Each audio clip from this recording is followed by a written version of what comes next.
imuhang mga bibi. Pagbulag na mo guys, kay dagko na kay inyo imuhang mga anak. Bulag-bulag sa takaron.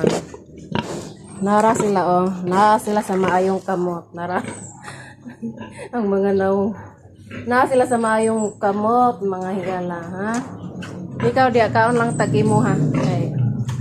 Magbulag sa mo mga higala, ha? Bulag sa ta. Bulag sa mo. Inom. Inom sa din na kay wala na ay mga bibi, bulag na. Paningkamot lang yung imo ha din ha. Ay nasig pangita sa mga anak kay di ra ba ka magpatutoy. Sige inom. O gabitay para man imuhang ko yutots hapit tam sangyad sa kuan chlorine. Ay napagpatutya imong mga anak sa mga yutots kay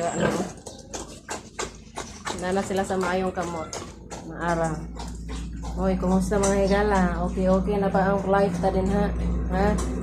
Unsa man? Kumusta? Ha? Kumusta?